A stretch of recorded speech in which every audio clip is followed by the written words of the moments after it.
নমস্কার বন্ধুরা, ছাদ বাগানে আপনাদের স্বাগত।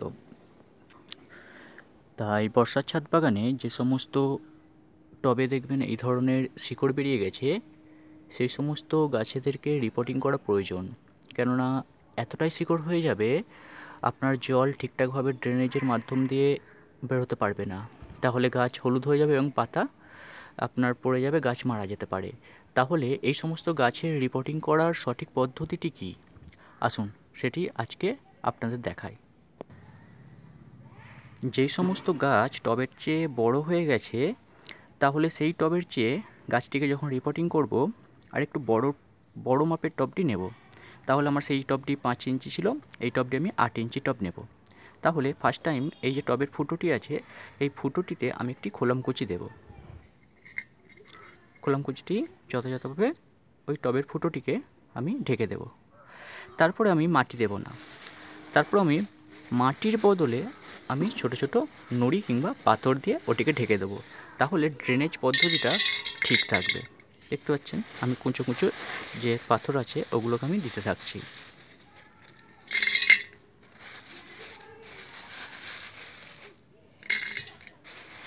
দেখতে পাচ্ছেন আমি পুরোপুরি টবের মাটিটিকে, টবের পেটটিকে, ওই যে খোলামকুচিটি দিয়েছিলাম ওটিকে আমি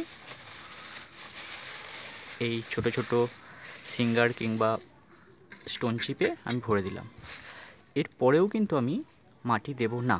তাহলে কি দেব? তাহলে এই যে আমি ছোট ছোট পাথরগুলি দিলাম, এগুলিকে ঢাকতে আমি বালি দেব, যে বালি ঘর বানানো হয়।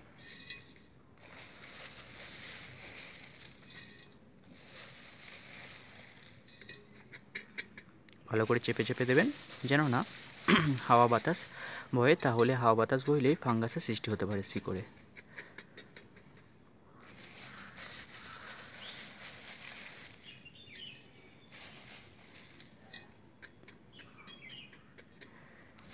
ঠিক আছে, আমি ভালোভাবে দিয়ে দিলাম।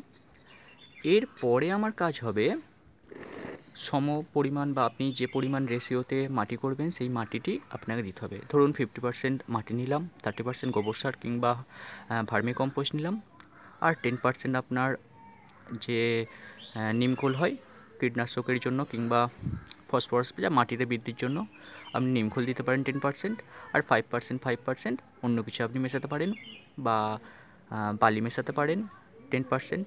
হ্যাঁ, এইভাবে করতে পারেন। কিংবা আপনি 40% মাটি নিতে পারেন, হ্যাঁ, 30% গোবর সার নিতে পারেন, 20% আপনি বালি দিতে পারেন, আর 10% আপনি অন্য কিছু দিতে পারেন। এইভাবে রেশিওতে করতে পারবেন, তাহলে মাটিটা জল জমবে না। এবারে মাটিগুলো কীভাবে দেবেন? একদম ঝুড়ো ঝুড়ো মাটি করে রাখবেন, সেই মাটিগুলোকে আপনি টবে দেবেন। এইভাবে আপনি কতটা বড় গাছ বসাচ্ছেন সেই হিসাবে আপনি মাটিটা, নিচের মাটিটা দিয়ে ভালো করে চেপে দেবেন।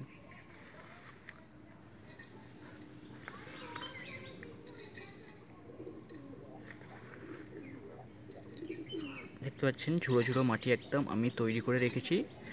হ্যাঁ, এইভাবে চেপে চেপে চেপে চেপে দেবেন, দেখবেন ফাঁক না বয়ে যায়। ফাঁক থাকলেই কিন্তু জল দেওয়ার পরবর্তী সময়ে গাছের শিকড়ে ফাঙ্গাসের সৃষ্টি হতে পারে। এইভাবে দিয়ে দেব। আপনার গাছটা কতটা বড় সেই অনুযায়ী আপনি মাটিটা দেবেন। মাটি দেওয়া হয়ে গেলে এইভাবে চেপে চেপে, সুন্দর করে চেপে চেপে, যেন না ফাঁক পড়ে, তারপরে আপনি গাছটিকে বসাবেন। ধরুন আমি একটি দেখাচ্ছি, একটি গাছ।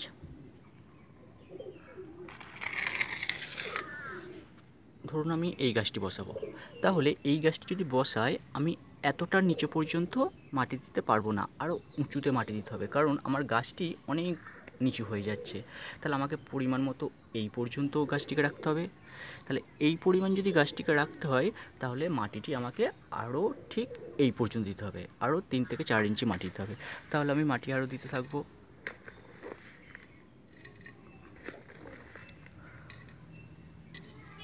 এভাবে দিয়ে আমি গাছটিকে বসাবো। ঠিক আছে, যদিও আমি এই গাছটি বসাবো না, এই গাছটি একটি চারা করেছি লেবু গাছের। আমি রিপোর্টিং করব অন্য দুটি গাছ, এই দুটি গন্ধরাজ গাছ, কারণ এদের শিকড় অনেকটাই বেরিয়ে গেছে। যদি এই পদ্ধতি মেনে আপনারা রিপোর্টিং করেন, তাহলে কিন্তু ড্রেনেজ সিস্টেম একদম ওকে থাকবে। আর এই বর্ষা, যতই জল হোক না কেন বর্ষাকালে, আপনার মাটিতে জল জমবে না। সাথে সাথেই কিন্তু কিন্তু এই ড্রেনেজের মাধ্যম দিয়ে জল নিষ্কাশিত হতে থাকবে। তাহলে বন্ধুরা এই পদ্ধতি মেনে আপনারা রিপোর্টিং করুন, কিংবা প্রথম যখন গাছ বসাবেন এই পদ্ধতিটি মেনেই কিন্তু টবের নিচের যে অংশটি হোল আছে ওই অংশটি হোলটিকে পূরণ করুন।